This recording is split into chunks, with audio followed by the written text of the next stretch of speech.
What is a man when the Emperor decides he must become more? This question was etched into a fragment of adamantium recovered from a cathedral ship drifting beyond the halo stars, its data crypt sealed since the Great Crusade. The cogitators that finally awoke it screamed as if in pain, for the words were older than memory, older than forgiveness. They spoke of a captain who did not bend when history demanded obedience, whose name was once whispered only in battle prayers and last breaths. In the eternal silence between wars, when worlds still remembered peace, the Imperium asked itself what price must be paid to forge a weapon that thinks, doubts, and yet kills without hesitation. The Chronicle does not answer. It merely repeats the name, Titus, and somewhere in the void, the past begins to move again. Titus was born beneath the cold light of Macragge, where marble statues outnumber living heroes, and legacy is heavier than armor. From his earliest trials, he carried an absence within him, an empty stillness where fear should reside. The chaplains noted it with unease. The librarians felt nothing when they brushed his soul, no flicker of warped taint, no echo of psychic resonance. A void, perfectly sealed. Such things were not celebrated, they were catalogued and watched. On the killing fields where aspirants died, screaming beneath training servitors, Titus fought with a calm that unsettled his brothers. He did not rage. He did not pray aloud. He simply advanced, blade rising and falling, as if war itself had slowed to match his heartbeat. The Codex Astartes had no guidance for men like him, and Guilliman's marble gaze never seemed to rest comfortably upon his victories. The eternal war found Titus as it finds all heroes, suddenly, catastrophically, without mercy. He was elevated not by ceremony, but by survival. When his captain fell during the purge of Talicer Secundus, split in half by a warp entity too vast to name, Titus did not hesitate. He stepped forward into command while reality burned around him. Vox recordings from that day remain corrupted, but one truth survived the data rot. Titus held the line longer than probability allowed. Demons recoiled from him, their forms unraveling as if denied permission to exist. To his brothers, it felt like fighting beside a living fortress. To the enemy, it was something worse, an absence that devoured their fury. The Inquisition would later describe the event as statistically heretical, a phrase that ended more careers than executions ever had. Whispers followed him after that. On Forge worlds, where tech priests listened more closely than they spoke, machine spirits reacted strangely to Titus's presence. Targeting arrays corrected themselves. Jammed bolters cycled flawlessly when he touched them. No rite explained it, no prayer accounted for it. During the cleansing of Graia's outer moons, Titus walked unshielded through warp-scarred chambers where reality folded inward and emerged unchanged, not purified, unchanged. The ecclesiarchy praised the emperor's favor. The librarius fell silent. In the vaulted halls of Macragge, records concerning Titus began to vanish, replaced with redacted sigils and cautionary seals. He was still deployed, still promoted, still winning wars no one else could finish. The Imperium does not discard useful weapons. It merely locks them away between battles, watching for signs of failure. Failure came disguised as salvation. During the 13th Black Tide of the Eastern Fringe, Titus led a counter-assault against a chaos warhost, chanting the names of dead gods. The air screamed, time fractured. Within the eye of that madness, Titus was struck by something not meant for material space. Witnesses described the moment of impossible stillness as sound vanishing, flames freezing mid-bloom before the warp recoiled. Titus remained standing, armor scorched, eyes clear. No corruption followed. No possession. The enemy broke and fled, howling in terror. That should have been the end of it.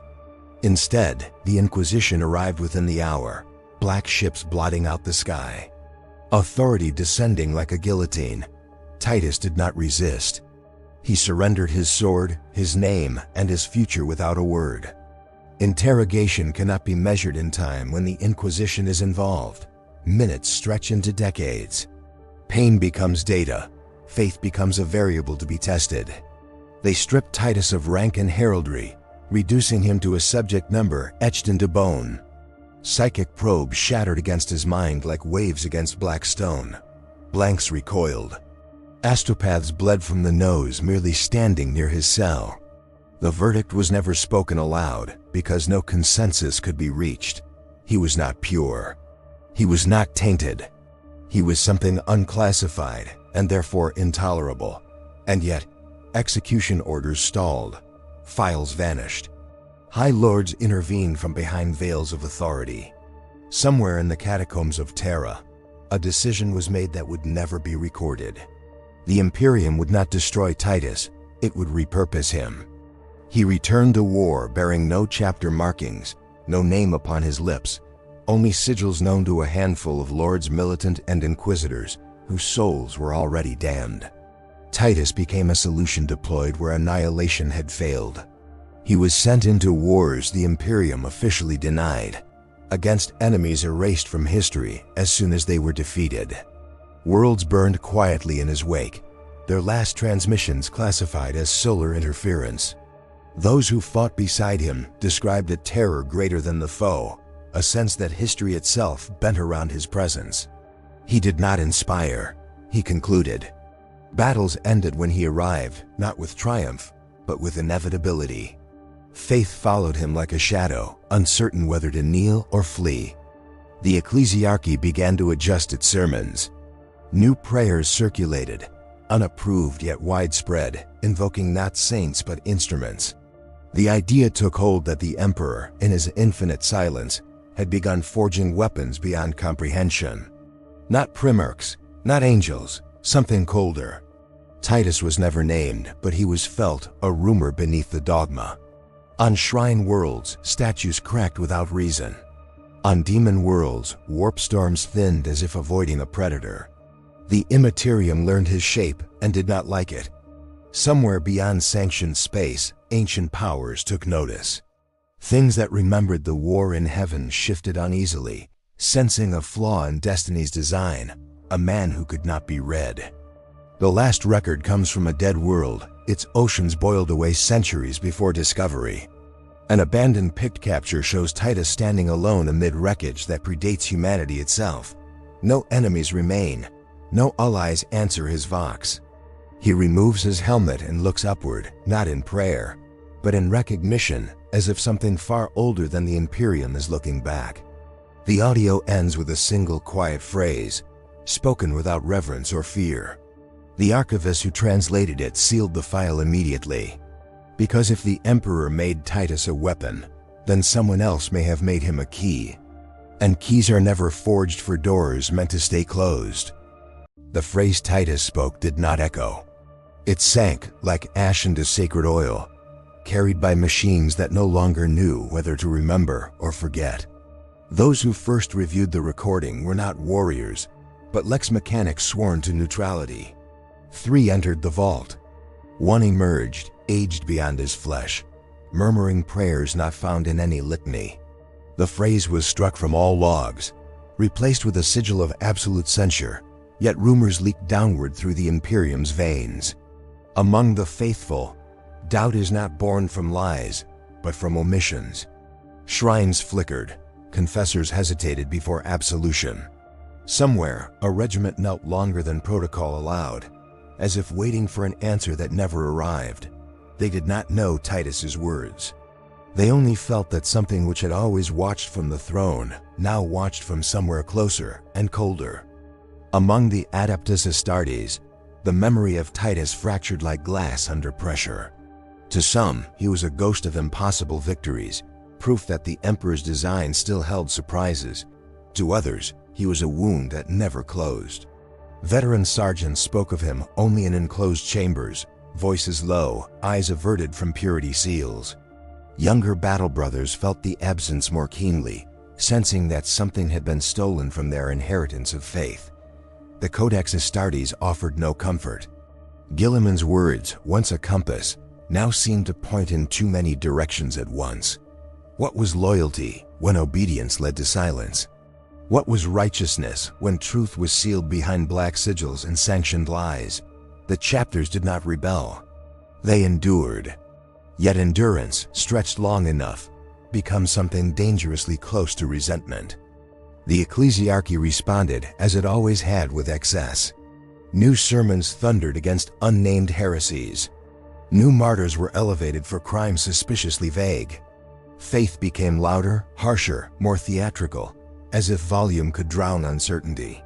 But in the confessional dark, priests began to hear the same question whispered by the faithful.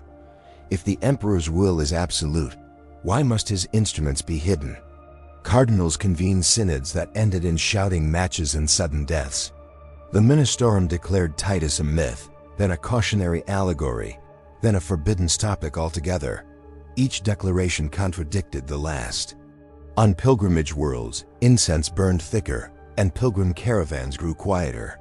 Faith remained, but it had changed texture-less iron, more glass. Inquisitorial factions splintered, though none dared name it schism. The Amalathians demanded containment, arguing that stability outweighed comprehension. The recongregators whispered that Titus represented a necessary evolution, proof the Imperium must adapt or die. Others, older and stranger, spoke of patterns older than Terra itself.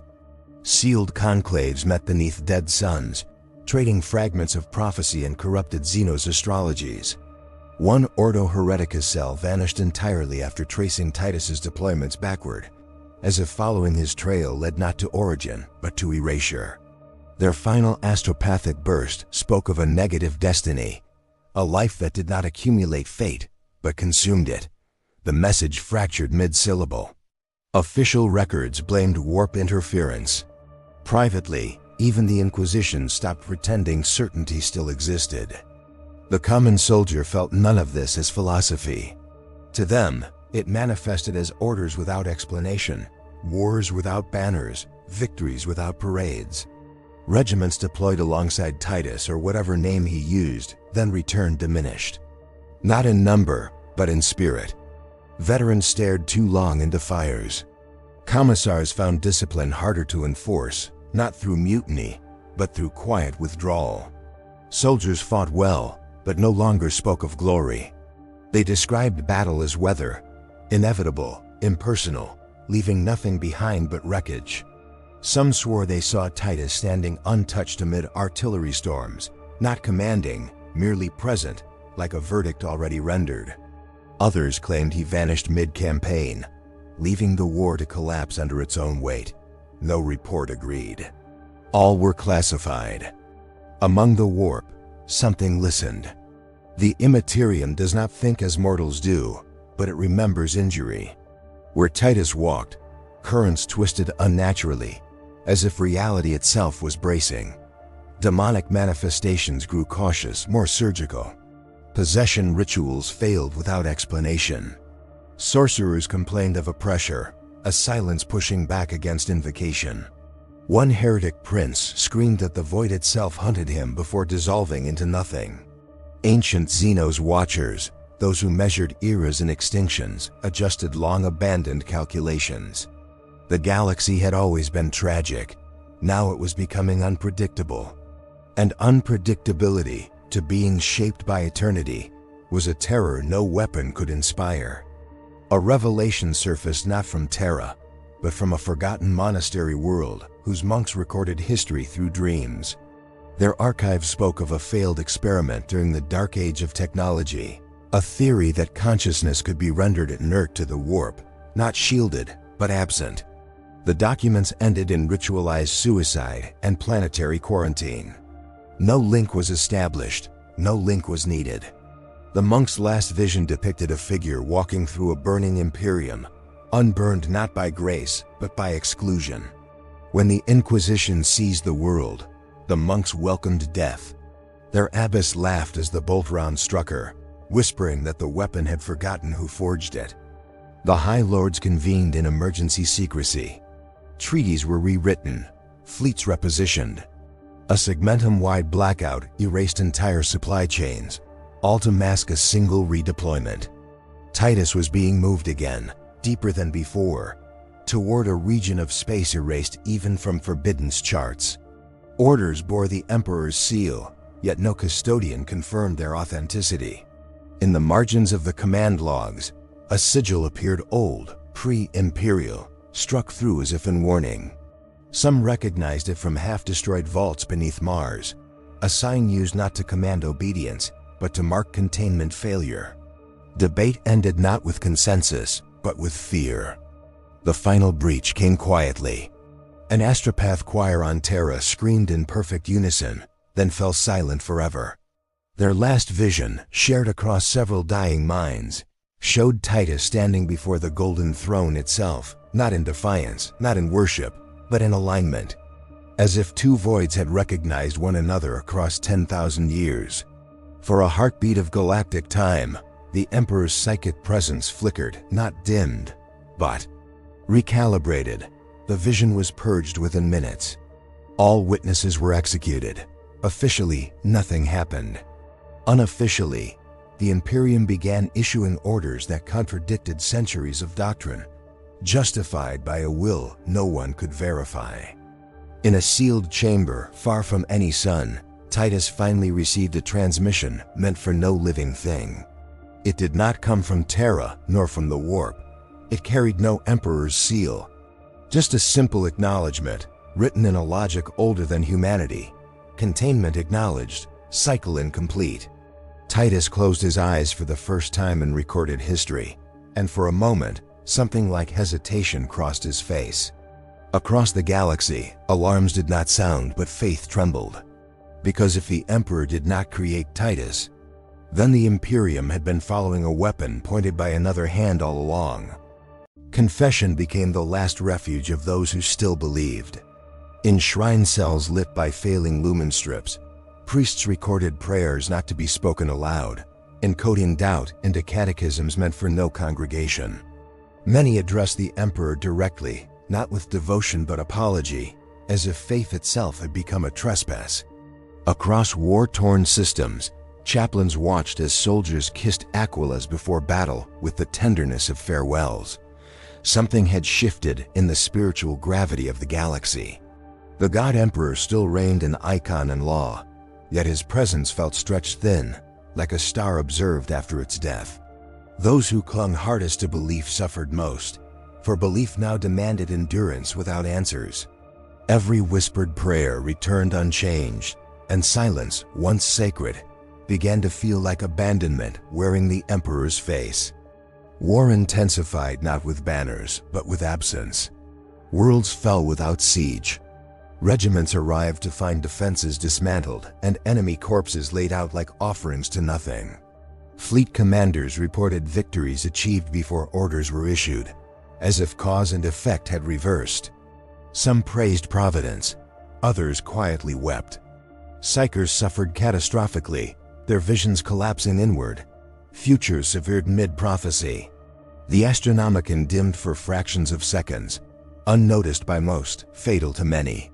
Astropaths described it as a blink, a moment where the Emperor looked away. In that blink, entire crusades vanished into uncharted routes, never to return. The High Lords denied correlation. Reality did not oblige. War no longer surged like a tide. It advanced like erosion, relentless and indifferent, reshaping the Imperium one silent collapse at a time. Those who survived Titus's wake felt changed, though none could explain how.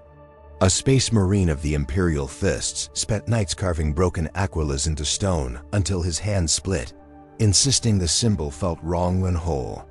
A sister hospitaller lost the ability to pray aloud, her voice faltering whenever she spoke the Emperor's name, yet her hands healed wounds faster than recorded miracles allowed. Faith twisted, not vanished, redirecting itself towards something unnamed. The ecclesiarchy called this deviation. The faithful called it adaptation. Beneath both interpretations lay terror. Because if faith could evolve without sanction, then perhaps it never belonged to the Imperium alone. Perhaps it answered to deeper patterns, older than Terra, older even than the throne that bound a god in chains of gold. Memories surfaced where none should exist. On a dead manufactorum world, a veteran guardsman dreamed of a sky before stars, a void rich with geometry rather than fire. He woke knowing truths he had never learned, that creation itself had once been edited, trimmed of possibilities deemed too dangerous.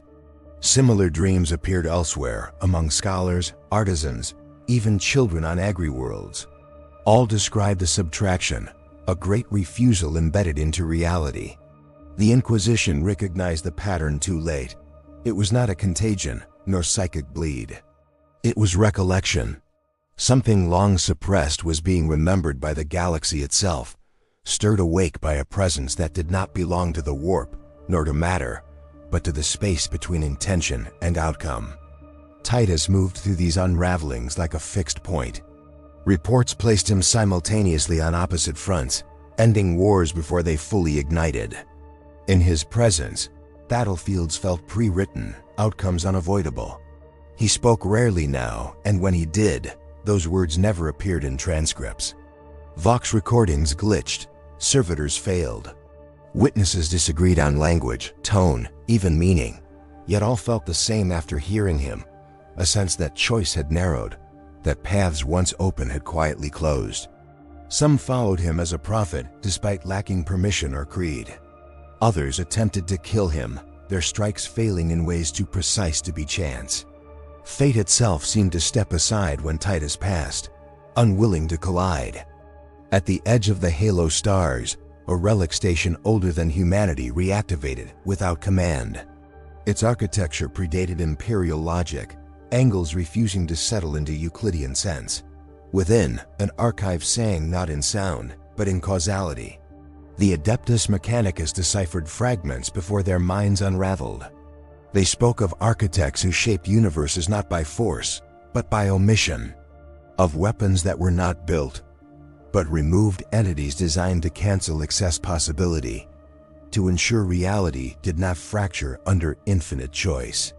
One designation repeated through the glyphs, translated imperfectly as anchor. When the data stream mapped temporal vectors, all of them converged not on Terra, not on the warp, but on Titus. The Emperor's past was never truly secret, merely fragmented. Under the palace, beneath layers of forgotten revision, a sealed codex was unearthed by accident during seismic reinforcement. Its material was not parchment or data slate, but something grown, rings marking centuries like a fossilized thought. The text contradicted doctrine with surgical calm. It described an ancient bargain made before the age of strife, a contingency encoded into reality itself.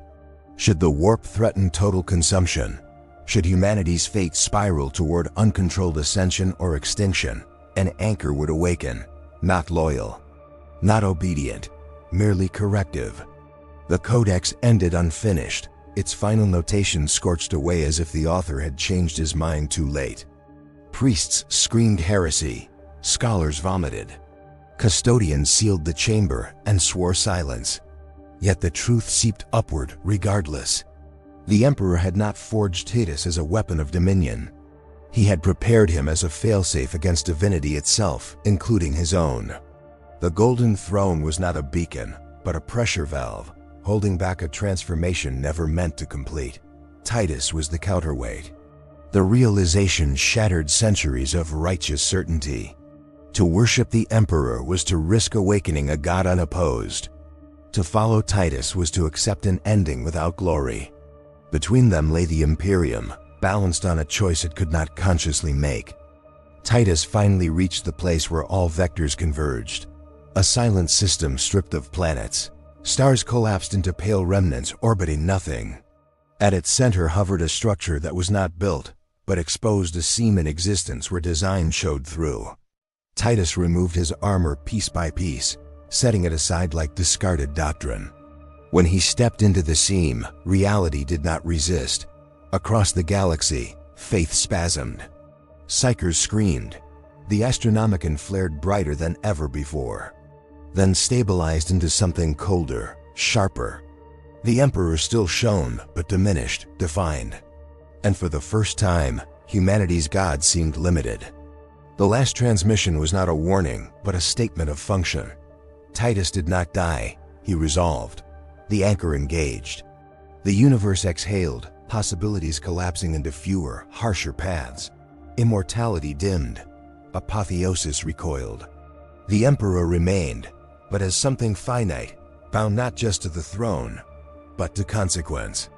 As the silence spread, one unbearable truth settled across the stars. Salvation had not been secured.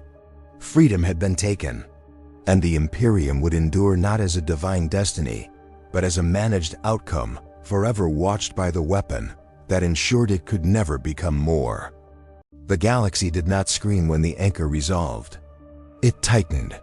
Those who had lived through orbital bombardments felt the same pressure in their bones, a coming impact drawn out across light years. Devotion became heavier overnight.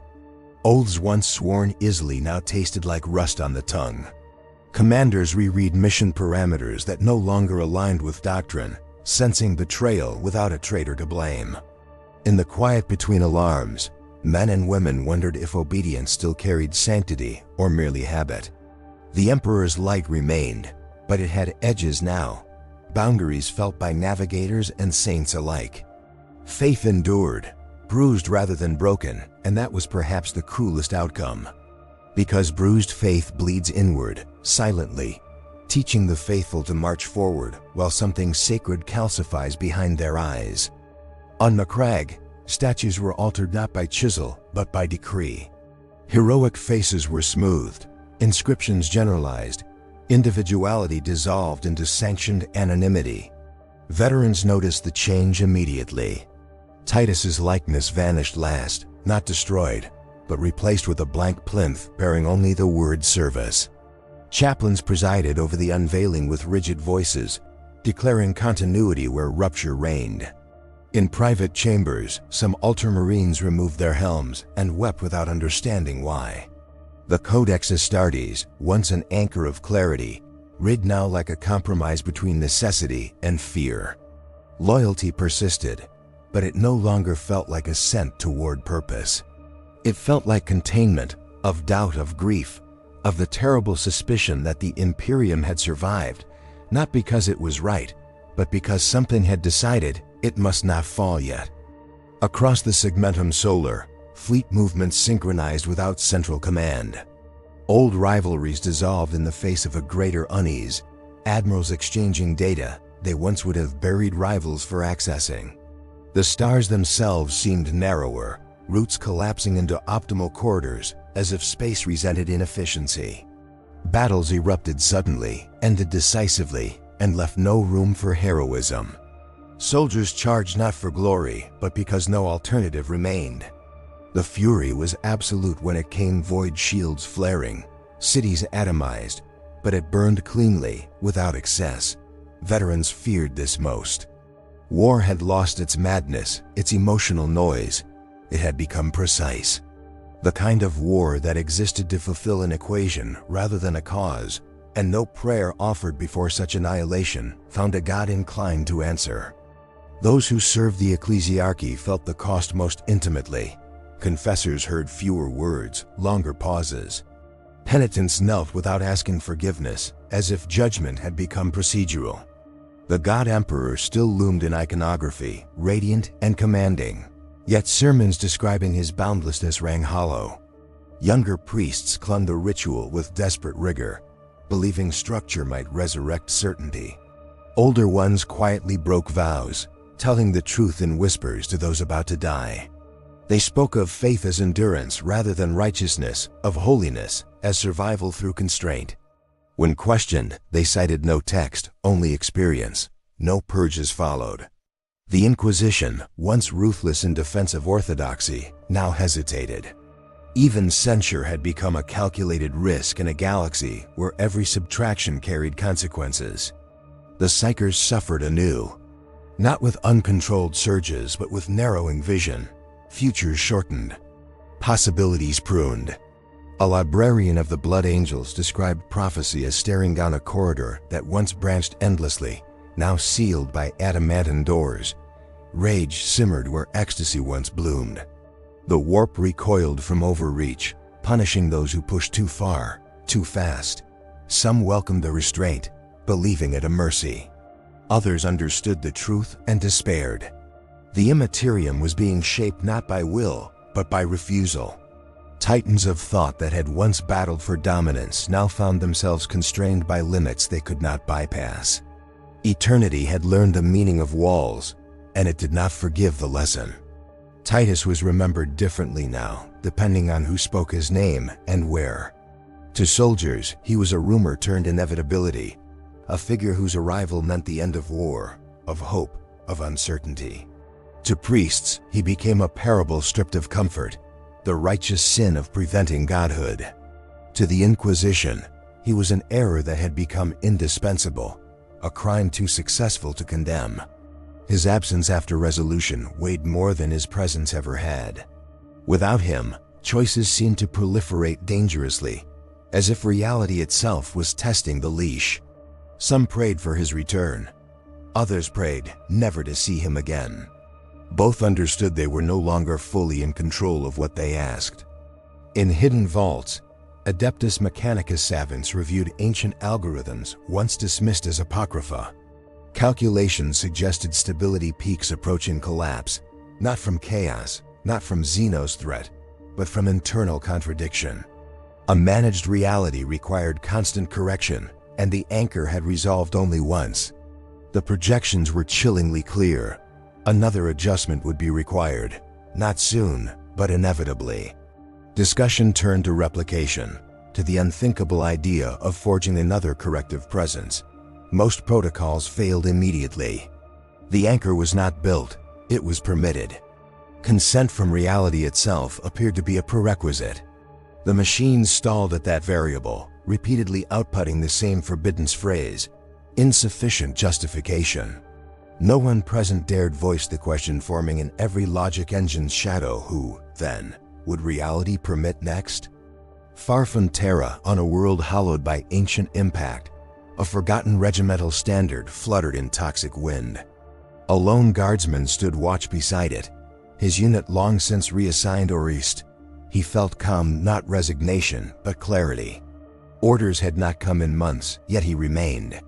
In the darkened sky, stars shifted subtly, reordering themselves with predatory patience. He did not know Titus. He did not know the Emperor's secret. He only felt that abandonment had ceased to be random, that someone, somewhere, was accounting for him. The realization was not comforting, it was intimate.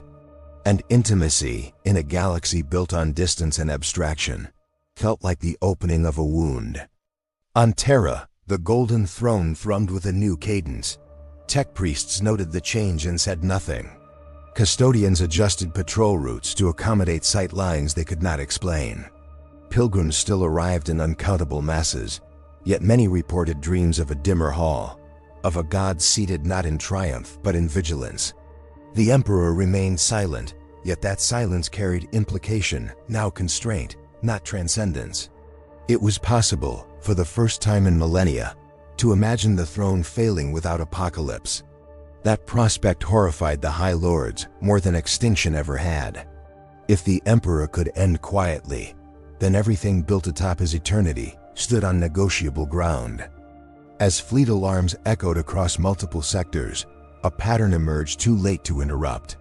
Systems stabilized, then destabilized in deliberate sequence, as if stress testing the limits imposed by the anchor. Somewhere beyond mapped space, a pressure accumulated, not warp-borne, not physical, but structural. Reality bent toward a decision it could not postpone. In the silence before that choice, a final truth surfaced in fragmented transmissions and dying thoughts. The anchor had not ended the cycle. It had defined the terms of the next phase. And now, something else was responding, something that had been waiting for reality to admit it could be corrected. The pressure broke without warning. Not as explosion, but as inversion.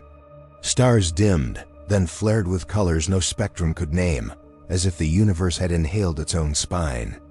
Across 1,000 war zones, soldiers froze mid-charge, hearts hammering against armor as causality slipped a fraction out of step. Orders arrived before they were given. Deaths were felt moments before bullets struck. The cosmos trembled like a cathedral struck by a silent bell. In that instant, every soul knew this was not invasion or rebellion, but reckoning. The second response had arrived, answering the anchor's declaration not with defiance, but with inevitability. Reality itself began to choose between what must endure and what must finally be surrendered. At the scene where Titus had resolved, the void opened again, not wider, but deeper. No armies gathered there. No fleets translated. What emerged required no escort. It was absence given shape, a negative silhouette etched against the fabric of existence, older than the first star, patient beyond measure. The architect's counter-mandate had awakened, a corrective principle designed not to limit divinity, but to replace flawed custodianship. Where the anchor constrained, this entity evaluated. Where Titus had subtracted excess possibility, this presence sought optimization. It reached outward not with force, but with assessment, touching worlds, souls, institutions, measuring worth not by faith or power, but by sustainability. Entire civilizations faltered under its gaze, their futures collapsing into statistical dead ends. Terra felt it as a weight pressing down through layers of sanctified stone. The golden throne screamed not in sound, but in psychic torsion as ancient wards flared and failed. Custodians moved with absolute precision, intercepting threats that did not yet exist. High Lords aged years in minutes, crushed beneath the understanding they had denied for lifetimes. The Emperor's presence blazed brighter than ever, not in dominance, but in defiance, finite, furious, burning against the encroaching calculus. For the first time since the Unification Wars, he acted not as a god sustained by worship, but as a man resisting erasure. The throne's mechanisms overloaded, converting prayer into raw expenditure. Faith became fuel. Millions died without knowing why, offering their devotion into a furnace that kept annihilation one breath away. Across the galaxy, warriors made choices without commanders. Astartes chapters broke formation, abandoning centuries-old feuds to shield evacuation routes that would never be recorded. Guardsmen charged things their eyes refused to resolve, firing until rifles melted and then swinging them like clubs, because retreat no longer mapped onto survival. Sisters of battle sang through broken vox grills, hymns fracturing into sobs, voices rising not to ask for victory, but to affirm existence in defiance of being measured. In these moments, faith was no longer currency or commandment. It was declaration: we are still here. We will not be optimized away. The fury was brief, incandescent, and tragically beautiful, lives burning faster than the universe could count them. Titus returned without arriving. He stood at the heart of the disturbance, no longer armored, no longer bound by designation. He was not summoned, he was necessitated. The corrective principle regarded him without hostility. Its logic recognized him as obsolete, a single-use function already expended. Titus did not argue, he did not fight, he remembered. Macragg's marble halls, brothers lost to time. The weight of every silent ending he had imposed. He understood then what the Emperor had feared too late. Limitation alone was not balance. Constraint without meaning invited replacement. To preserve humanity was not enough. Humanity had to matter, and meaning could not be enforced. It had to be chosen again and again, even when choice was agony. The confrontation did not resemble battle. It unfolded as mutual revision. Titus stepped forward, and where he stood, probability thickened, resisting assessment. He did not negate the corrective principle, he complicated it. He fed it variables it could not simplify, sacrifice without efficiency, loyalty without reward, grief endured without resolution. He opened himself, allowing every life shaped by his passage to resonate through him. Soldiers who had lost hope yet marched on, priests who doubted yet prayed, worlds erased yet remembered. The calculus faltered, not from error, but from overload. Sustainability could not account for defiance chosen with full knowledge of futility. For the first time since before stars, the corrective principle hesitated. On Terra, the Emperor felt it and laughed a sound like metal breaking after 10,000 years under strain. In that laugh was no triumph, only relief edged with sorrow.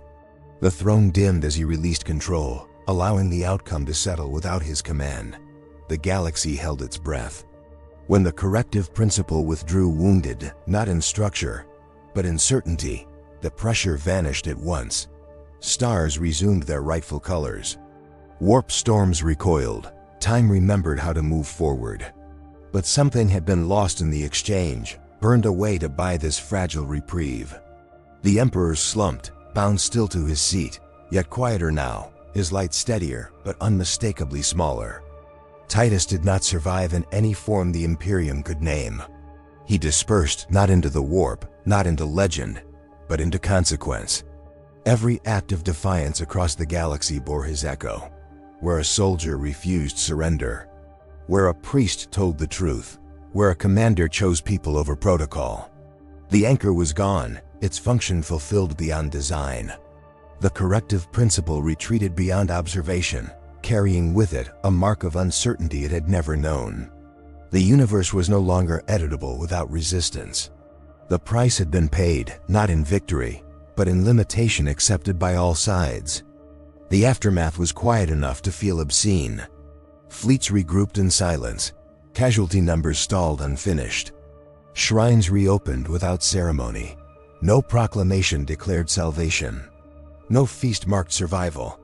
Instead, the Imperium continued, wounded, aware at last that its existence was contingent not on divine right, but on relentless collective refusal to disappear.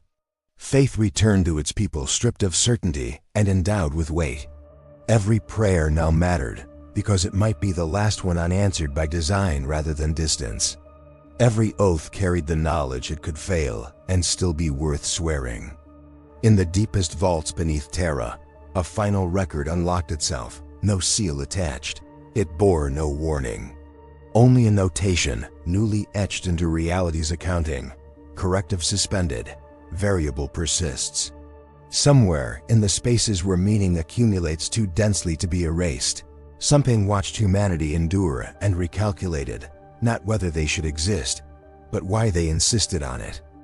I write this in the low light after the alarms have faded, where the ink dries slowly and no one interrupts. The remembrancers are told to record victories, but this was not that. This was endurance. I walk through a cathedral whose roof never survived the bombardment. Its arches open to cold stars. Prayer banners hang in tatters, their words half burned, yet still legible enough to shame me. Somewhere beneath the rubble, a bell rings when the wind passes through shattered ribs of stone. No one rings it, no one answers it. The Imperium still stands, they say, and that statement is now both boast and confession. The universe did not end. It simply learned the cost of continuing. In this hush, I feel the weight of all that was spared and all that was spent, and I wonder which ledger matters more. On worlds that survived, people rebuild without celebration. Mason servitors stack stone where basilicas once pointed proudly skyward, lowering ceilings, thickening walls, building not for transcendence but for shelter. Veterans help in silence, their hands steadier than their memories.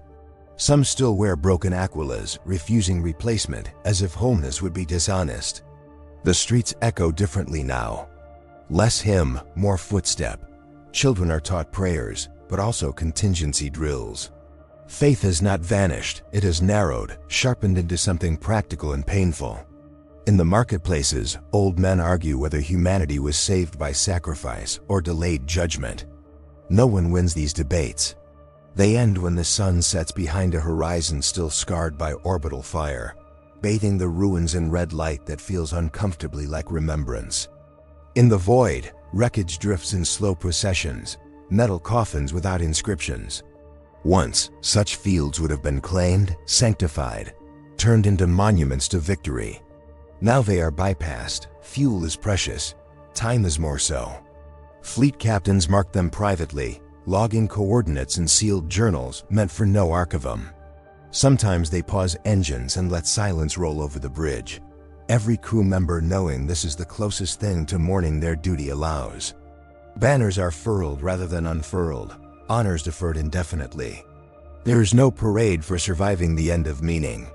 There is only the continuation of routes, the resumption of watch rotations, The steady discipline of pretending tomorrow requires no explanation beyond arrival. I traveled once to Macragge after the quiet returned. The plinth-marked service remains untouched, weathered by rain and wind rather than shellfire. Veterans stand before it from time to time, not saluting, not kneeling, simply standing. Some say the absence honors Titus more than a statue ever could. Others say it is a warning. I find myself unable to decide. The marble halls still shine, but mirrors have been removed, reflecting nothing back at those who pass through. Gilliman's words are still taught, though now with margins filled by handwritten cautions. Doctrine survives by admitting uncertainty, and that may be its greatest evolution. History here no longer points upward. It points forward, and that direction feels strangely heavier. On Terra, pilgrims still arrive in uncountable numbers, though the crowds move more quietly. The golden throne hums, subdued but resolute, its light steady enough to navigate by, diminished enough to remind all who approach that even gods can be measured by what they cannot do. Confessionals are full. So are infirmaries. The custodians stand watch without alteration in posture, though I swear their helms tilt fractionally more often toward the throne, as if listening. The Emperor does not speak. He does not roar. He endures. Perhaps that is the final lesson. He can offer existence not as destiny, but as labor. Watching this, I feel reverence return, not blazing, but grounded, like respect earned after disillusionment. In distant systems where data lags and truth arrives late, some still argue that nothing truly changed. They point to maps, to tithes, to the unbroken chain of command. They are not entirely wrong. The Imperium remains vast, brutal, functional. Yet something subtle has shifted in how orders are received. There is a pause now, a heartbeat, where obedience weighs itself. Sometimes it still falls toward duty. Sometimes it tips toward mercy. The difference is rarely recorded. It lives in the spaces between lines of after-action reports, in glances exchanged before firing commands are executed. Those glances carry memory. And memory, once awakened, does not return easily to sleep. No shrine bears Titus's name. No feast day recalls the anchor, yet his absence leaves impressions everywhere. Where a soldier refuses to kill an unarmed survivor. Where a priest admits doubt and keeps walking anyway. Where a commander chooses evacuation over annihilation and accepts censure without protest. These moments do not save the galaxy. They do not even save worlds. But they resist optimization. They insist that survival without meaning is merely function, and humanity has never been content to be a function alone. In this resistance lies no promise of redemption, only the refusal to be reduced. I suspect that is why the universe hesitated. As remembrancer, I am tasked with closure, but closure feels dishonest. The questions remain, heavy and unresolved. If faith endures without guarantee, is it still faith or something braver? If survival requires constant sacrifice, at what point does endurance become its own kind of heresy? The stars offer no reply. They burn, they fade, they collapse on timelines indifferent to our needs, and yet we name them, we chart them, we swear oaths beneath them. Perhaps that is the answer the galaxy could not calculate, that humanity persists not because it must, but because it insists. I will seal this chronicle not with revelation, but with image. A battlefield reclaimed by weeds growing through ceramite cracks. A banner reduced to thread, still moving in the wind. A cathedral without a roof, filled with stars instead of incense. A bell that rings only when the void breathes. Let these be remembered not as symbols of despair, but of continuity stripped bare.